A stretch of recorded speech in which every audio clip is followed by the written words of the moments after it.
안녕하세요. 저는 올해로 38살에 맞벌이 부부를 하고 있는 결혼 9년차 주부입니다. 딸 하나, 아들 하나 낳아 행복하게 살고 있어요. 저는 외동딸이고 저희 어머니는 제 졸업식도 보지 못하고 돌아가셨어요. 아버지와 단둘이 살고 있었는데 아버지는 엄마가 너무 보고 싶으셨는지 어느 날 갑자기 건강이 악화가 되셔서 손도 쓸 틈도 없이 돌아가셨습니다. 이후에 저는 고모댁에 맡겨졌고 성인이 되자마자 그 집을 뛰쳐나왔습니다. 워낙 안 좋았던 기억이라 딱히 설명드리기는 조금 그렇고 그냥 거기서 지내면서 굉장히 힘들었었다는 사실을 말씀드리고 싶어요. 어린 마음에 너무 힘들어서 그나마 엄마와 사이가 좋던 큰애 삼촌에게 도와달라고 부탁을 해봤는데 굉장히 난감해하시며 앞으로 이런 부탁은 자제해달라는 듯한 말을 들었고 그 이후로는 연락도 되지 않았습니다. 지푸라기라도 짚는 심정으로 이모에게 연락을 했지만 돌아온 건 돌아가신 엄마에 대한 나쁜 이야기였습니다. 사실 엄마가 아빠와 결혼하는 걸 외가에서 반대를 하셨거든요. 그래서 외가와는 거의 연을 끊고 지내고 있었어요. 집안꼴 그따위로 만들어놓고 시집갈 때부터 그렇게 될 줄 알고 있었다는 말을 들으니 엄마 쪽 친척들에게 더 이상 뭔가를 바라고 싶지 않았습니다. 그래서 제가 성인이 돼서 독립을 한 뒤부터는 친가, 외가 친척들 전부 연락을 안 하고 지내고 있어요. 제가 성인이 되고부터 저 혼자 제 앞가림 할 수 있는 상황이 되고부터 저 혼자서 저희 아버지랑 어머니 제사를 모셨어요. 신랑은 이남 일녀 3형제 중에 둘째입니다. 제가 새로운 직장을 다니게 되면서 만나게 되었고 저한테 정말 많은 큰 힘이 되었어요. 내가 이렇게 행복해도 되나 싶은 생각이 들 정도로 저에게 잘해줬고 저는 남편의 청혼에 응하고 우리는 결혼하게 되었어요. 결혼 준비를 하면서 조금 마음에 걸리던 게 있었어요. 혹시 시부모님이 제가 부모님이 없다는 이유로 저를 싫어하지는 않으실까? 깔보지는 않으실까? 이런 것들이요. 상견례 자리도 가질 수 없었어요. 남편이 이미 부모님께는 설명해놨다고 걱정하지 말라고 했는데 나중에 따로 만나게 된 시부모님은 정말로 제 부모님에 대한 이야기는 이미 들어서 알고 있다고만 하셨고 그것 때문에 제가 싫다거나 결혼을 반대하신다거나 하는 기색은 찾아볼 수 없었어요. 오히려 그동안 저 혼자 얼마나 외롭고 힘들었겠냐며 걱정을 해주셨습니다. 남편의 그 훌륭한 성품이 어디서 나왔는지 대본에 알겠더라고요. 하지만 결혼 준비를 저 혼자서만 하려니 여러 애로사항이 많았습니다. 보통 사람들이 결혼한다면 어머니와 같이 준비했어야 하는 것들 말이에요. 저도 회사를 다니고 있던 상황이다 보니 저 혼자서 모든 걸 준비하기엔 시간이 많이 모자랐어요. 아는 것도 별로 없었고요. 시어머니께서 도와주고 싶어 하셨지만 어려운 게 많았어요. 시어머니 본인도 체력적으로 많이 힘드셨고 사실 시어머니 쪽에서 제 결혼 준비를 도와주는 것도 조금 그렇잖아요. 그러다 시어머니께서 저에게 형님을 소개시켜 주셨습니다. 아주버님과 결혼할 때도 알뜰히 준비를 잘했고 아무래도 최근에 결혼을 했으니 시어머니보다도 더 잘알지 않겠냐면서요. 시어머니의 마음 씀씀이에 언제나 감사함을 여기고 있긴 하지만 형님하고 저는 도무지 잘 맞지 않았어요. 도움이 전혀 안 됐다고 하지는 않겠습니다. 하지만 저는 형님하고 같이 준비하는 하루하루가 정말 싫었어요. 여러 가지로 제가 부모님이 두 분 다 안 계신다는 사실을 가지고 저를 조금 깔본다는 느낌이 들었거든요. 저도 그 사실로 자격지심을 갖는 건가 혼자서 고민도 많이 했어요. 형님과 식장을 알아보러 간 날에 혼주석에는 누가 와 있을 거냐고 물어보더라고요. 어쨌든 제가 성인이 될 때까지 도와주신 고모가 계시긴 했지만 저는 제 혼주석에 고모가 앉아있는 모습을 원하지 않았어요.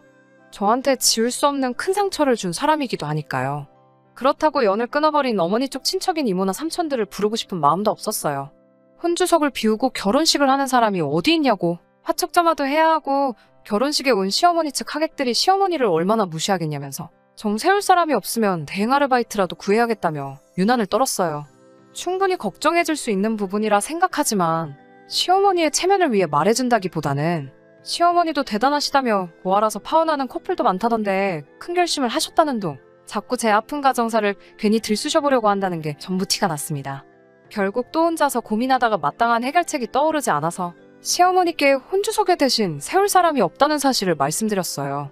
제 상황을 시어머니께서 알고 계시긴 했지만 이런 사소한 부분까지는 말씀드린 적이 없었거든요.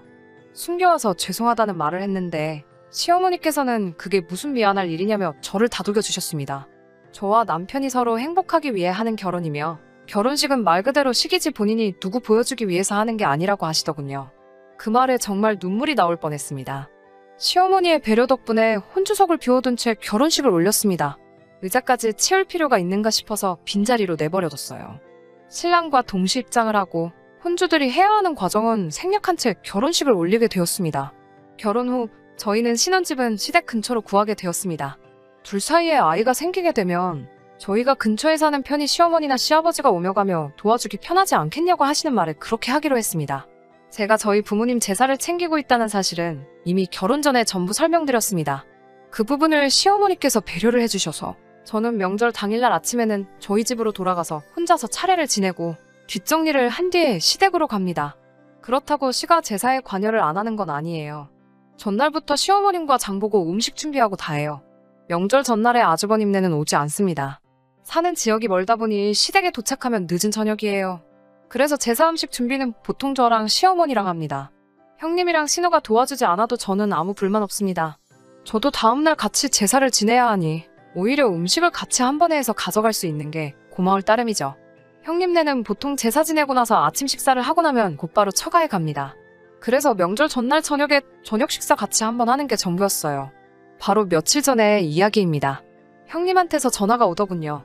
결혼 전에 있던 일 때문에 웬만해서는 저도 먼저 연락을 안 드리고 형님도 딱히 저를 찾으시질 않았으니 웬일로 전화를 다 했나 받아봤더니 왜 자기만 차례 준비를 해야 하는 거냐며 그동안 몇 번 참다 더는 못 참겠어서 전화를 했다고 하시더군요.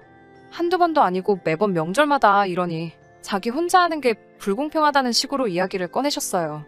저는 저희 집에서 차례 혼자서 지내는 부분도 있고 시어머니께서도 허락하신 부분이라고 대답했더니 저보고 이 핑계 저 핑계로 빠지려는 거지 양심이 없어도 너무 없는 것 아니냐며 구구절절히 설명하지 말라고 하시더군요.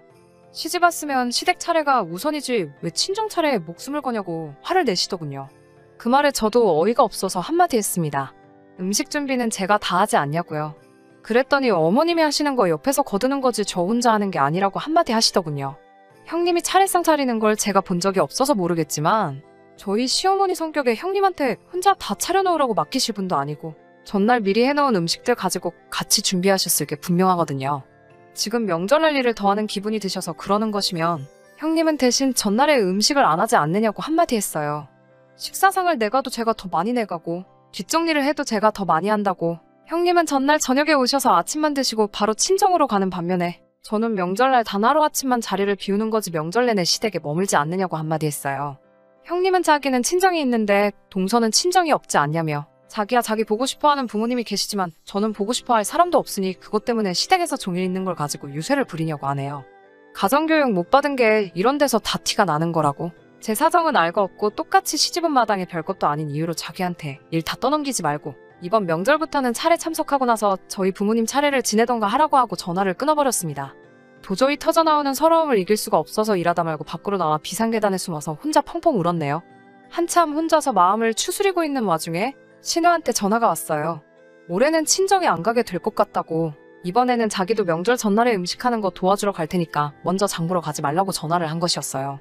그 와중에 제가 흐느끼며 전화를 받고 있으니 무슨 일 있냐며 꼬치꼬치 묻는데 서러움이 올라와서 형님과 한 통화 내용을 전부 다 털어놨습니다. 그리고 그 일을 신우가 시어머니께 다 말했나 봐요. 그날 저녁에 시어머니가 퇴근하고 집으로 오라 하시길래 집으로 가지 않고 시댁으로 갔습니다. 시어머니께서는 저녁상을 차려놓으셨고 자리가 두 자리가 더 있길래 저희 말고도 또 누구를 부르셨나 했어요. 먼저 저녁 식사를 하고 있는데 아주버님네가 오시더라고요. 식사가 끝나고 어머님께서 두 며느리에게 할 말이 있다고 하시며 저랑 형님 앉혀놓으시고 이야기를 시작하셨어요. 형님에게 이제 너도 전날 와서 음식하는 걸 꺼달라 하셨습니다. 저랑 둘이서 하는 게 이제는 힘에 부친다고요. 또 시어머니는 저한테는 지방이랑 다 가지고 와서 시댁에서 저희 부모님 제사도 같이 지내라고 하시더군요. 그러고서는 다시 형님한테 너도 시집을 왔으니 시댁을 우선적으로 챙기라며 앞으로 명절날에는 친정에 가지 말라고 하셨습니다. 형님이 얼굴이 일그러지더니 이러는 게 어딨냐고 시어머니께 대들며 원성을 높였습니다. 한참을 실랑이 하다가 형님이 이제 시댁에는 올 일이 없을 거라며 연을 끊자는 식으로 나왔습니다. 그 말에 시어머니는 형님에게 너 하고 싶은 대로 하라고 하시며 대신 우리 죽기 전에 유산은 다 둘째랑 신우에게 나눠줄 테니 한 푼도 받을 생각 말라 하셨어요. 유산 이야기가 나오자마자 형님은 그런 게 어딨느냐며 바닥에 등을 깔고 드러누워 억울하다고 발버둥을 치기 시작했어요. 원성이 높아지고 바닥에 드러누워 막무가내로 소리를 지르기 시작하니 뭐 대화도 통하지 않고 난리도 보통 난리가 아니더라고요. 결국 보다 못한 아주버님이 상황을 정리하고 형님을 데리고 돌아갔습니다. 형님이 돌아가니 한바탕 난리가 났던 게 무색하게 너무나도 조용해졌습니다. 시어머니께서는 저만 따로 불러내셔서 말을 이어가셨어요. 상황이 그래서 한 말이니 크게 마음에 담아두지 말라고 하시며 제사는 원래 여기저기 옮겨다니는 게 아니니 원래 하던 대로 하라고 하시더군요. 하지만 첫째네가 이제 오지 않을 테니 아침에 조금만 더 일찍 일어나서 준비하는 걸 조금 도와줬으면 한다고 하셨고, 저는 그 말에 그렇게 하겠다고 대답했습니다. 구정 연휴에는 예고한 대로 형님네는 방문하지 않았습니다. 제가 생각했던 대로 아침 차례상 준비하는 것 전부 다 시어머니가 혼자 준비하셨다고 해도 무방할 정도로 분주히 움직이시며 준비를 하셨고, 제가 도와드려야 할 것은 많이 없었어요. 준비가 거의 다 끝나가니 도와줘서 고맙다고 말씀하시며, 저도 이제 준비할 게 많을 테니 얼른 가보거라라고 하시면서 마무리 준비는 혼자서 다 하셨어요. 시어머니께는 감사한 마음뿐이네요. 제가 정말 좋은 사람을 만났고 좋은 가족을 만난 것 같습니다. 시부모님이 제 부모님이 되지는 못하겠지만 정말 제가 할 수 있는 모든 걸 다해 두 분께 저희 부모님께 못해드린 만큼의 효도를 하려고 합니다. 다음 달이면 시어머니 생신이네요. 여태껏 바쁘다는 핑계로 생신상 한번 내어드리지 못했는데 이번에는 정말 정성을 다해 한번 차려보려고 해요. 사연 들어주셔서 감사합니다. 끝까지 들어주셔서 감사합니다. 오늘의 사연은 여기까지입니다. 구독과 좋아요, 알람 설정 부탁드리고 더 좋은 사연으로 다시 찾아뵙겠습니다. 감사합니다.